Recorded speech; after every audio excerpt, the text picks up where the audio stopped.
मट्टी का बेटा हूँ, मरते मरते भी कुछ कर जाऊंगा। क्या एक औरत के लिए यह स्वीकार करना आसान होता है कि उसका पति हर रात उसके पास होने के बावजूद किसी और घर में सोने जाए? आखिर क्या मजबूरी थी कि बॉलीवुड की ड्रीम गर्ल, जिसके एक इशारे पर पूरी दुनिया कदम तोलती थी, उसने अपनी पूरी जिंदगी एक हाफ मैरिज यानी आधी शादी के सहारे गुजार दी? क्यों धर्मेंद्र, जो अपनी मर्दानगी और उसूलों के लिए जाने जाते थे, शादी करने के बाद भी हेमा मालिनी के साथ एक छत के नीचे कभी नहीं रह पाए? और सबसे बड़ा सवाल, जुहू की उन गलियों में 2 बंगले थे, दूरी सिर्फ 5 मिनट की थी, लेकिन उन 2 घरों के बीच ऐसा कौन सा अदृश्य पहाड़ था जिसे पार करने में धर्मेंद्र को पूरी जिंदगी लग गई? आज हम बॉलीवुड के पन्नों में दबी उस फाइल को खोलेंगे जिस पर धूल तो बहुत जमी है, लेकिन उसके नीचे छिपे जज्बात आज भी उतने ही ताजा हैं। ये कहानी सिर्फ प्यार की नहीं, ये कहानी है बंटवारे की, दिल के बंटवारे की, वक्त के बंटवारे की, और एक ऐसे रिश्ते की जिसे दुनिया ने नाम तो बहुत दिए पर समझ कोई नहीं पाया। अगर हम 70 और 80 के दशक की बात करें तो फिजाओं में एक अलग ही नशा था। उस दौर में रोमांस का मतलब सिर्फ धर्मेंद्र और हेमा मालिनी हुआ करता था। स्क्रीन पर जब ये दोनों आते थे तो लगता था कि कायनात ने इन्हें एक दूसरे के लिए ही बनाया है, लेकिन पर्दे के पीछे की कहानी किसी सस्पेंस थ्रिलर से कम नहीं थी। धर्मेंद्र पंजाब के साहनेवाल गांव का वो सीधा साधा लड़का जो आंखों में हीरो बनने का सपना लेकर मुंबई आया था, उसके पीछे एक बहुत बड़ी सच्चाई छूट गई थी। वह सच्चाई थी प्रकाश कौर, धर्मेंद्र की पहली पत्नी। एक ऐसी महिला जिन्होंने उस वक्त धर्मेंद्र का हाथ थामा था जब उनके पास न तो शोहरत थी, न पैसा, और न ही यह जगमगाती दुनिया। प्रकाश कौर उस नींव की पत्थर की तरह थी जिस पर धर्मेंद्र की सफलता की इमारत खड़ी हुई थी। वह घर संभाल रही थी, बच्चे पाल रही थी, और धर्मेंद्र मुंबई की चकाचौंध में अपनी जगह बना रहे थे। लेकिन किस्मत को कुछ और ही मंजूर था। धर्मेंद्र के जीवन में हेमा मालिनी की एंट्री महज एक को स्टार के तौर पर नहीं, बल्कि एक तूफान की तरह हुई। हेमा मालिनी दक्षिण भारत की वो खूबसूरत कली जिसे ड्रीम गर्ल कहा जाता था, उनके लिए दीवानों की कमी नहीं थी। संजीव कुमार जैसा संजीदा कलाकार हो या जितेंद्र जैसा सुपरस्टार, हर कोई हेमा से शादी करने के लिए कतार में खड़ा था। किस्से तो यहाँ तक मशहूर हैं कि जितेंद्र और हेमा की शादी के लिए चेन्नई में मंडप तक सज गया था, लेकिन ऐन वक्त पर धर्मेंद्र का वहां पहुंचना किसी फिल्मी सीन से कम नहीं था। कहा जाता है कि धर्मेंद्र ने उस दिन वह किया जो सिर्फ एक पागल प्रेमी ही कर सकता है। उन्होंने उस शादी को रुकवाया और दुनिया की परवाह किए बिना हेमा का हाथ थाम लिया। 1980 में जब उन्होंने शादी की तो यह सिर्फ 2 दिलों का मिलन नहीं था, बल्कि सामाजिक मान्यताओं के खिलाफ एक बहुत बड़ा विद्रोह था। लेकिन असली कहानी शादी के बाद शुरू होती है। शादी तो हो गई, लेकिन सवाल ये था कि अब क्या? धर्मेंद्र पहले से शादीशुदा थे, 4 बच्चों के पिता थे। समाज, परिवार और खुद उनके अपने बच्चे सनी और बॉबी इस नए रिश्ते से बेहद नाराज थे। ऐसे में धर्मेंद्र के सामने एक तरफ अपना पुराना परिवार था जिसे वह छोड़ना नहीं चाहते थे, और दूसरी तरफ हेमा थी जिन्हें वह खोना नहीं चाहते थे। यहीं से शुरू हुआ वह दौर जो किसी भी आम इंसान को मानसिक रूप से तोड़कर रख देता। धर्मेंद्र ने एक ऐसा रास्ता चुना जो सुनने में अजीब लगता है, लेकिन शायद वही एकमात्र विकल्प था। उन्होंने 2 नावों पर सवारी करने का फैसला किया। यह फैसला था 2 अलग अलग घर, लेकिन एक ही पति। हेमा मालिनी जो चाहती तो धर्मेंद्र को मजबूर कर सकती थीं कि वह अपनी पहली पत्नी को छोड़ दें, या फिर अपने स्टारडम का रूप दिखाकर हक मांग सकती थीं। उन्होंने एक अलग ही रास्ता चुना। उन्होंने खामोशी और त्याग का रास्ता अपनाया। सोचिए कैसा लगता होगा उस नई नवेली दुल्हन को, जिसका पति दिन भर उसके साथ रहे, शाम को उसके साथ वक्त बिताए, लेकिन जैसे ही रात गहराने लगे वह अपनी गाड़ी मोड़कर दूसरे घर चला जाए। ये कोई एक दिन की बात नहीं थी, यह सालों साल चला। जुहू में हेमा मालिनी का बंगला और वहां से बमुश्किल कुछ मिनटों की दूरी पर धर्मेंद्र का पुश्तैनी घर, जहां प्रकाश कौर और उनके बेटे रहते थे। धर्मेंद्र एक पेंडुलम की तरह इन 2 घरों के बीच झूलते रहे। हेमा मालिनी ने एक पुराने इंटरव्यू में बहुत ही सादगी से इस दर्द को बयां किया था। उन्होंने कहा था, मैं किसी को डिस्टर्ब नहीं करना चाहती थी। धर्मेंद्र जी के ऊपर पहले से जिम्मेदारियां थीं, उनका एक परिवार था, और मैं नहीं चाहती थी कि मेरी वजह से उस घर में कोई क्लेश हो या किसी की खुशियां छिन जाए। ये शब्द कहने में बहुत आसान लगते हैं, लेकिन इसे जीने के लिए जिगर चाहिए। आज के दौर में जहां रिश्तों में जरा सी खटास आने पर लोग अलग हो जाते हैं, हेमा ने अपनी शर्तों पर एक ऐसा रिश्ता निभाया जिसमें इंतजार के सिवा कुछ नहीं था। जैसे जैसे वक्त बीता, हेमा और धर्मेंद्र की 2 बेटियां हुईं, ईशा और अहाना। अब सवाल और तीखे हो गए। क्या धर्मेंद्र अपनी बेटियों को वह वक्त दे पाएंगे जो एक पिता को देना चाहिए? क्या वह स्कूल के फंक्शन में आएंगे? क्या वह रात को लोरी सुनाने मौजूद होंगे?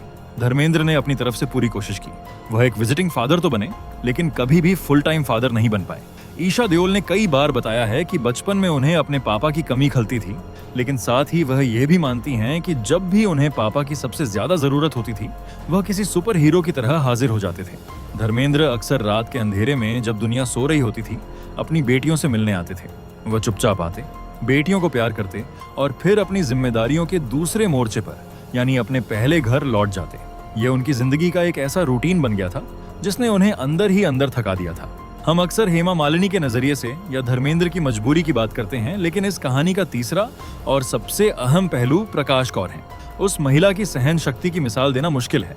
एक पत्नी के तौर पर यह जानना कि आपका पति किसी और महिला से शादी कर चुका है और उसके साथ वक्त बिताता है, किसी कयामत से कम नहीं होता। लेकिन प्रकाश कौर ने कभी मीडिया में आकर तमाशा नहीं किया। उन्होंने कभी हेमा के खिलाफ जहर नहीं उगला। उन्होंने अपनी चुप्पी को ही अपनी ढाल बना लिया। उन्होंने अपने बेटों सनी और बॉबी को संभाला, जो उस वक्त बगावत पर उतर आए थे। कहा जाता है कि सनी देओल अपने पिता के इस फैसले से इतने नाराज थे कि घर का माहौल काफी तनावपूर्ण हो गया था। लेकिन प्रकाश कौर ने उस घर को बिखरने नहीं दिया। उन्होंने धर्मेंद्र को उनके परिवार से जोड़े रखा। ये उनकी महानता थी कि धर्मेंद्र को कभी अपने पहले परिवार से कटने का एहसास नहीं हुआ। फिर वक्त ने एक और करवट ली। जैसे जैसे उम्र ढलती गई, धर्मेंद्र का मन मुंबई की भीड़-भाड़ और इन दो घरों की कशमकश से उचाट होने लगा। बॉबी देओल ने एक बार बातों ही बातों में बताया था कि अब पापा मुंबई में कम और अपने लोनावला या पनवेल वाले फार्म हाउस पर ज्यादा रहते हैं। यह एक बहुत बड़ा इशारा था। इसका मतलब था कि धर्मेंद्र अब न तो पूरी तरह जुहू वाले पहले घर में थे और न ही हेमा के घर में। वह प्रकृति की गोद में अपनी भैंसों, खेतों और पुराने गीतों के बीच सुकून तलाशने लगे थे। शायद यह उनका तरीका था उस अपराध बोध, गिल्ट से बचने का, जो दो परिवारों के बीच बंटने से पैदा हुआ था। पनवेल का फार्म हाउस उनका एस्केप बन गया था। वहां वह घंटों अकेले बैठते, अपनी शायरी लिखते और शायद अपनी जिंदगी के उन फैसलों का हिसाब लगाते जो उन्होंने जवानी के जोश में लिए थे। हेमा मालिनी ने भी अपनी दुनिया अलग बसा ली। उन्होंने खुद को भरतनाट्यम, राजनीति और अपनी बेटियों के भविष्य में इतना व्यस्त कर लिया कि उन्हें अकेलेपन का एहसास ही ना हो। लोग कहते हैं कि हेमा अकेली रह गईं, लेकिन हेमा कहती हैं कि वह अपने आप में पूरी हैं। उन्होंने धर्मेंद्र से कभी शिकायत नहीं की कि आप रात को क्यों चले जाते हैं या आप हमारे साथ क्यों नहीं रहते। उन्होंने उस प्यार को जैसा था वैसा ही स्वीकार किया। इसे आप मजबूरी कह सकते हैं या फिर प्यार की इंतहा, लेकिन यह सच है कि हेमा ने कभी भी धर्मेंद्र को चुने जाने के लिए मजबूर नहीं किया। उन्होंने धर्मेंद्र को आजाद छोड़ दिया। एक इंटरव्यू में धर्मेंद्र ने भावुक होकर कहा था, मैंने हेमा को वो खुशी नहीं दी जिसकी वो हकदार थी, लेकिन मैंने उसे कभी अकेला नहीं छोड़ा। ये एक लाइन उस पूरे रिश्ते का सार है। साथ न रहकर भी साथ निभाना, यही इस प्रेम कहानी की सबसे बड़ी पहेली है। दुनिया की नजरों में हेमा मालिनी दूसरी औरत थी, एक होम ब्रेकर थी। उन पर उंगलियां उठी, ताने मारे गए, लेकिन अगर आप गौर से देखें तो हेमा ने कभी किसी का घर नहीं तोड़ा। उन्होंने तो बस अपनी एक अलग दुनिया बनाई जिसमें धर्मेंद्र एक मेहमान की तरह आते थे और अपनी मर्जी से चले जाते थे। उन्होंने प्रकाश कौर के घर में कभी दखल नहीं दिया।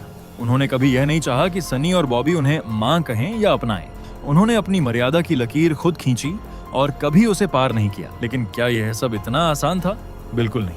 उन रातों के बारे में सोचिए जब हेमा बीमार रही होंगी और उन्हें पानी देने वाला कोई नहीं होगा, क्योंकि धर्मेंद्र अपने असली घर में थे। उन त्योहारों के बारे में सोचिए जब बाकी दुनिया अपने पूरे परिवार के साथ फोटो खिंचवा रही होती थी और हेमा को सिर्फ अपनी बेटियों के साथ संतोष करना पड़ता था। और उधर प्रकाश कौर के दिल पर क्या बीतती होगी जब टीवी पर उनके पति को ड्रीम गर्ल के साथ रोमांस करते या अवार्ड लेते दिखाया जाता था। यह दर्द दोनों तरफ था। धर्मेंद्र उस पुल की तरह थे जिस पर दोनों तरफ से भारी ट्रैफिक था और वह पुल धीरे धीरे कमजोर होता जा रहा था। फिर भी यह रिश्ता टूटा नहीं, यह बिखरा नहीं। आज के दौर में जब हम लिव इन और ओपन मैरिज जैसे शब्दों का इस्तेमाल करते हैं, धर्मेंद्र और हेमा की कहानी हमें रिश्तों की जटिलता का एक अलग ही पाठ पढ़ाती है। ये सिखाती है कि प्यार का मतलब हमेशा हासिल करना नहीं होता। कभी कभी प्यार का मतलब होता है समझौता, एक ऐसा समझौता जिसमें दोनों पक्ष अपनी अपनी कुछ खुशियों की कुर्बानी देते हैं ताकि रिश्ता जिंदा रहे। धर्मेंद्र ने अपनी सुकून की कुर्बानी दी, हेमा ने अपने सामाजिक हक की कुर्बानी दी और प्रकाश कौर ने अपने स्वाभिमान के एक हिस्से की कुर्बानी दी। अंत में यह सवाल आज भी हमारे जहन में गूंजता है, क्या धर्मेंद्र का फैसला सही था? क्या दो परिवारों को इस तरह अधर में लटकाए रखना न्याय था? शायद नैतिक तौर पर हम इसे गलत कह सकते हैं, शायद समाज के नियमों के हिसाब से यह पाप था। लेकिन जब आप हेमा मालिनी की आंखों में देखते हैं तो वहां शिकायत नहीं बल्कि एक सुकून दिखता है। ये कहानी हमें बताती है कि जिंदगी ब्लैक एंड व्हाइट नहीं होती, ये ग्रे होती है। कुछ रिश्ते ऐसे होते हैं जिन्हें कोई नाम नहीं दिया जा सकता, उन्हें सिर्फ महसूस किया जा सकता है। धर्मेंद्र और हेमा की यह दास्तां बॉलीवुड की सबसे बड़ी लव स्टोरी है या सबसे बड़ा समझौता, इसका फैसला तो देखने वालों को करना है। लेकिन एक बात तय है, ऐसी कहानी न पहले कभी लिखी गई थी और न शायद भविष्य में कभी दोहराई जाएगी। एक शहर, दो घर और बीच में खड़ा एक इंसान जो ताउम्र अपने दिल के दो टुकड़ों को जोड़ने की कोशिश करता रहा। क्या यही संघर्ष इस कहानी को इतना महान और इतना दर्दनाक बनाता है? नीचे कमेंट्स में जरूर बताएं। और दोस्तों, अगर आपको बॉलीवुड के इन अनकही कहानियों और गहरे राजों को जानना पसंद है तो अभी इस वीडियो को लाइक करें और हमारे चैनल को सब्सक्राइब करके बेल आइकन दबाना न भूलें।